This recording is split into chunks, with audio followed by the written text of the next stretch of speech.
Degree కాలేజీల యాజమాన్యానికి అందరికీ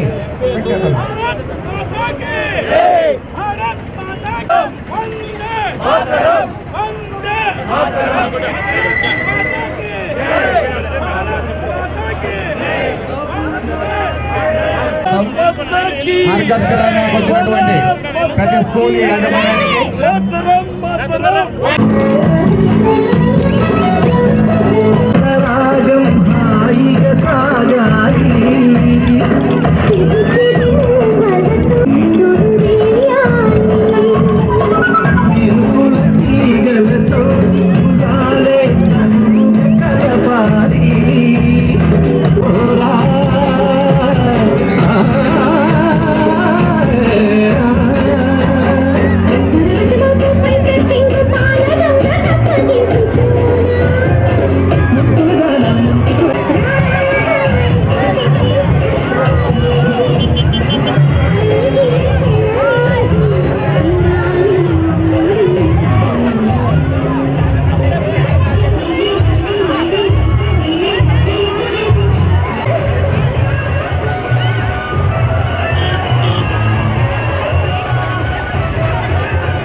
కార్యక్రమాల్లో భాగంగా మన కడప జిల్లాలో ఒక ర్యాలీ ఆర్గనైజ్ చేయడం జరుగుతుంది.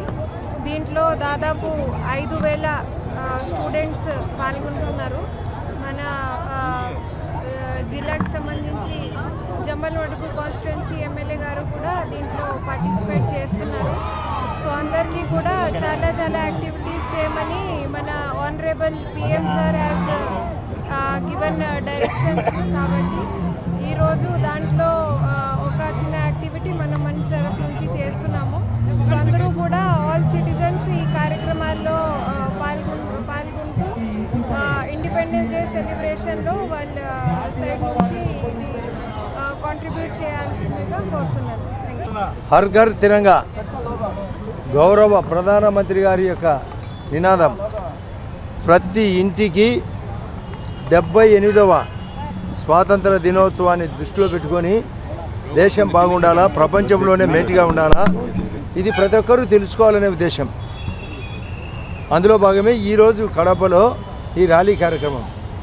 ఇక్కడ కోటిరెడ్డి సర్కిల్ నుండి గాంధీ విగ్రహం వరకు 7 రోడ్స్ దాటి పాత కలెక్టరేట్ దాటి ఈ కార్యక్రమంలో అందరూ ఉత్సాహంగా పాల్గొనడానికి భారీ ఎత్తున స్టూడెంట్స్ కానీ ప్రజలు కానీ మేధావులు కానీ విచ్చేసినందుకు చాలా సంతోషం. అసలు మోడీ గారి యొక్క ఆలోచన రూర్బన్ అనే scheme, urban facilities in rural areas, అంటే పట్టణ వసతులు పల్లెలో ఉండాలి. గాంధీ గారి యొక్క సిద్ధాంతం రాత్రిపూట కూడా మహిళా స్వేచ్ఛగా తిరగాల, పల్లెలు పట్టుకొమ్మలు కావాలా. ఈ దిశలో ప్రయాణం జరుగుతుంది. గతంలో మన్మోహన్ సింగ్ గారు ప్రధానమంత్రిగా ఉన్నప్పుడు పల్లెలకు డబ్బులు ఇచ్చేవాళ్ళు కాదు. మోడీ గారు వచ్చిన తర్వాతనే పల్లెలకు డబ్బులు ఇచ్చే జగన్మోహన్ రెడ్డి గారు ఆ పల్లె డబ్బులు కూడా 8,500 కోట్లు కబ్జా చేసినాడు. ఇప్పుడు ఈ ఆగస్టులో మళ్ళీ రిలీజ్ కాబోతున్నాయి. జలజీవన్ మిషన్ అనేది పల్లెలకు ముఖ్యంగా ఉపయోగపడే కార్యక్రమం. ప్రతి ఇంటికి సోలార్ ఘర్ కావాలా. అంటే జెండాలతో పాటు సోలార్ ఘర్ కార్యక్రమం 75,000 రూపాయలు ఫ్రీ. అంటే ఇంటిపైనే సోలార్ పలకలు నిర్మించి 200 యూనిట్ల వరకు వాళ్ళు పడుకొని మిగతాది గ్రిడ్ కూడా కలపచ్చు. అందరికీ రోడ్లు ఉండాలా. ఉచిత బియ్యం 5 కేజీలు మరొక 5 సంవత్సరాల పాటు ఒక్కొక్కరికి 5 కేజీల బియ్యం. అది కాకుండా 5 లక్షల వైద్యం ఇండియాలో ఎక్కడైనా Aba card. Current 9 hours current 12 hours current అందరికీ ఉండాలా. ఇప్పుడు 4,40,000 మెగావాట్లు ఉంది ఈ దేశంలో. మరొక 3 లక్షలు మెగావాట్ల కోసం ప్లానింగ్లో భాగంగా ఈ 5 ఏళ్ళలో పూర్తి చేసే కార్యక్రమం. అంటే ఇప్పుడు ఇవన్నీ ఎందుకు చెప్పాల్సిన పని ఏంటంటే ఊరికే స్వాతంత్రం రావడం కాదు వాళ్ళు పెద్దలు ఆశించినది. స్వాతంత్రంతో పాటు ప్రతి ఒక్కరికి స్వాతంత్రం రావాలా, ఆర్థిక స్వాతంత్రం రావాలా, విద్య పెరగాల, ఉపాధి పెరగాల, ఆరోగ్యం పెరగాల, కరెంటు పెరగాల, మంచినీళ్ళు పెరగాల, స్వచ్ఛ భారత్ కింద టాయిలెట్ రావాలా, అందరికీ ఇంట్లో గ్యాస్ కనెక్షన్ ఉండాలా, ప్రధానమంత్రి ఆవాస్ యోజన కింద ఇండ్లు ఉండాలా, ఫసల్ బీమా యోజన కింద పంటలకు తక్కువ ప్రీమియం ఎక్కువ లాభం. చేనేతలకు కూడా ఈరోజు చేనేతలు బాగా సమృద్ధిగా ఉండాలంటే ప్రతి ఒక్కరు చేనేత బట్ట ధరించాలి. చేనేత విదేశాలకు కూడా ఎగుమతులకు పర్మిషన్ ఇవ్వడం జరిగింది. మత్స్య కార్మికులకు కూడా అవగాహన కల్పించడం జరిగింది. వాళ్ళకు కూడా భారీ ఎత్తున రాయితీలు. ఇది యొక్క స్వాతంత్రం యొక్క ఉద్దేశం. ఇది 78 అందరూ సక్సెస్ చేయాలని, మీరు కూడా దీన్ని హైలైట్ చేయాలని కోరుకుంటున్నాను.